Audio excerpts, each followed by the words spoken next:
बिस्मिल्लाहिर्रहमानिर्रहीम। अस्सलाम वालेकुम।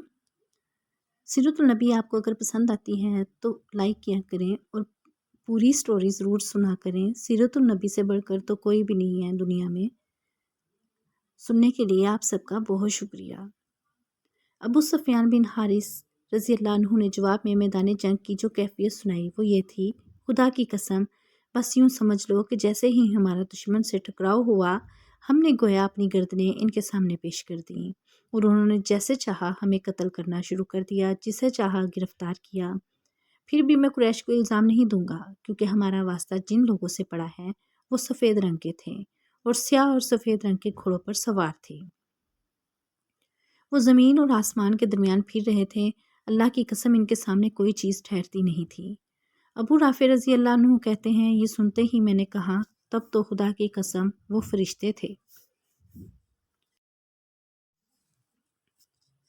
मेरी बात सुनते ही अबू लहब गुस्से में आ गया। इसने पूरी ताकत से थप्पड़ मेरे मुंह पर दे मारा, फिर मुझे उठाकर पटक दिया और मेरे सीने पर चढ़कर मुझे बेतहाशा मारने लगा। वहाँ मेरी मालकिन यानी उम्मे फजल भी मौजूद थी। उन्होंने एक लकड़ी का पाया उठाकर इतने ज़ोर से अबू लहब को मारा कि इसका सर फट गया। साथ ही उम्मे फजल ने सख्त लहजे में कहा, तो इसे इसलिए कमज़ोर समझकर मार रहा है कि इसका आका यहाँ मौजूद नहीं। इस तरह अबू लहब जलील होकर वहाँ से रुखसत हुआ। जंगे बदर में इस कदर जिल्लत आमेज शिकस्त के बाद अबू लहब 7 रोज़ से ज़्यादा जिंदा न रहा। ताउन में मुब्तला होकर मर गया। इसे दफन करने की जुर्रत भी कोई नहीं कर रहा था। आखिर इसी हालत में इसकी लाश सड़ने लगी, शदीद बदबू फैल गई। तब इसके बेटों ने गड्ढा खोदा और लकड़ी के ज़रिए इसकी लाश को गड्ढे में धकेल दिया। फिर दूर ही से संग बारी करके इस गड्ढे को पत्थरों से पाट दिया। इस शिकस्त पर मक्का की औरतों ने कई माह तक अपने कत्ल होने वाले का सोग मनाया। इस जंग में असवद बिन ज़मा नामी काफर की 3 औलादें हलाक हुईं। ये वो शख्स था कि मक्का में जब हुजूर नबी करीम सल्लल्लाहु अलैहि वसल्लम को देखता था तो आप सल्लल्लाहु अलैहि वसल्लम का मजाक उड़ाया करता था और कहता था, लोगों देखो तो तुम्हारे सामने रुए ज़मीन के बादशाह फिर रहे हैं जो कैसरो कसरा के मुल्कों को फतह करेंगे। इसकी तकलीफ दा बातों पर आप सल्लल्लाहु अलैहि वसल्लम ने इसे अंधा होने की बद्दुआ दी थी। इस बद्दुआ से वो अंधा हो गया था। बाज़ रवायत में आता है कि आप सल्लल्लाहु अलैहि वसल्लम ने इसके अंधा होने और इसकी औलाद के ख़त्म हो जाने की बद्दुआ फरमाई थी। अल्लाह ताला ने आप सल्लल्लाहु अलैहि वसल्लम की दुआ कबूल फरमाई। चुनांचे पहले वो अंधा हुआ, फिर इसकी औलाद जंगे बदर में मारी गई। जंग के बाद आप सल्लल्लाहु अलैहि वसल्लम ने कैदियों के बारे में मशहूर फरमाया। हज़रत अबू बकर रज़ी अल्लाह अन्हु का मशवरा ये था कि इनको फ़दिया लेकर दिया जाए। हज़रत उमर रज़ी अल्लाह अन्हु की राय ये थी कि इन्हें कत्ल कर दिया जाए।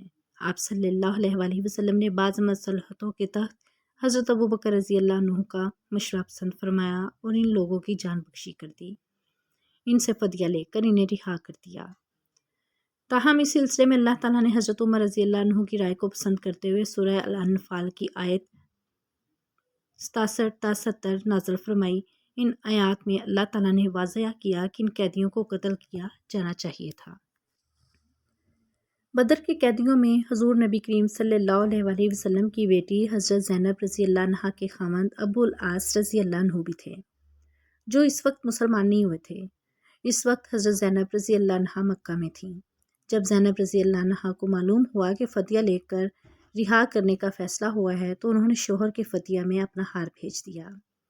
ये हार हज़रत ज़ैनब रज़ी अल्लाह अन्हा को इनकी वालिदा हज़रत खतीजा रज़ी अल्लाह अन्हा ने इनकी शादी के मौके पर दिया था। फ़दिये में ये हार अबुल आस रज़ी अल्लाह अन्हु का भाई लेकर आया था। इसने हार हज़ूर अकरम सल्लल्लाहु अलैहि वसल्लम की खिदमत में पेश किया। हार को देखकर हज़रत सल्लल्लाहु अलैहि वसल्लम की आंखों में आंसू आ गए। हज़रत खतीजा रज़ी अल्लाह अन्हा याद आ गईं। हज़ूर सल्लल्लाहु अलैहि वसल्लम ने सहाबा किराम रज़ी अल्लाह अन्हुम से फरमाया, तुम मुनासिब समझो तो ज़ैनब के शोहर को रिहा कर दो और इसका ये हार भी वापस कर दो। सहाबा रज़ी अल्लाह अन्हुम ने फ़ौरन कहा, ज़रूर या रसूल अल्लाह। चुनांचे अबुल आस रज़ी अल्लाह अन्हु को रिहा कर दिया गया और ज़ैनब रज़ी अल्लाह अन्हा का हार लौटा दिया गया। अलबत्ता आपने अबुल आस रज़ी अल्लाह अन्हु से वादा लिया था कि मक्का जाते ही वो ज़ैनब रज़ी अल्लाह अन्हा को मदीना भेज देंगे। उन्होंने वादा कर लिया।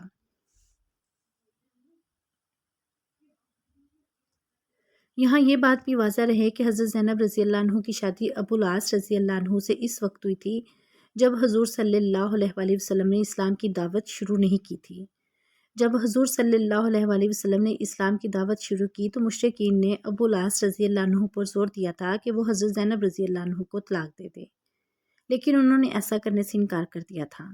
البتہ ابو لہب کے دونوں بیٹوں نے حضور اکرم صلی اللہ علیہ وآلہ وسلم کی بیٹیوں حضرت رقیہ رضی اللہ عنہا اور حضرت کلثوم رضی اللہ عنہا کو طلاق دے دی تھی۔ ابھی صرف ان کا نکاح ہوا تھا، رخصتی نہیں ہوئی تھی۔ جب نبی کریم صلی اللہ علیہ وآلہ وسلم کو معلوم ہوا تھا کہ ابو العاص رضی اللہ عنہ نے مشرکوں کا مطالبہ ماننے سے انکار کر دیا ہے تو حضور اکرم صلی اللہ علیہ وآلہ وسلم نے ان کے حق میں دعا فرمائی تھی۔ ابو العاص رضی اللہ عنہ غزوہ بدر کے کچھ عرصہ بعد مسلمان ہو گئے تھے۔ حضرت زینب رضی اللہ عنہ کو لانے کے لیے مدینہ منورہ سے حضرت زید بن حارثہ رضی اللہ عنہ کو بھیجا گیا۔ ابو العاص رضی اللہ عنہ نے وعدے کے مطابق انہیں ان کے ساتھ بھیج دیا۔ اس وقت تک حجاب کا حکم نازل نہ ہوا تھا، اس طرح وہ مدینہ آ گئیں۔ راستے میں کافروں نے رکاوٹ بننے کی کوشش کی تھی، لیکن ابو العاص کے بھائی ان کے راستے میں آ گئے اور مشرک ناکام ہو گئے۔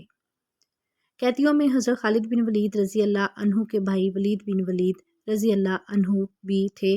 انہیں ان کے بھائی ہشام اور خالد بن ولید رضی اللہ عنہ نے رہا کرایا۔ ان کا فدیہ ادا کیا گیا۔ جب وہ انہیں لے کر مکہ پہنچے تو وہاں انہوں نے اسلام قبول کر لیا۔ اس پر ان کے بھائی بہت بگڑے۔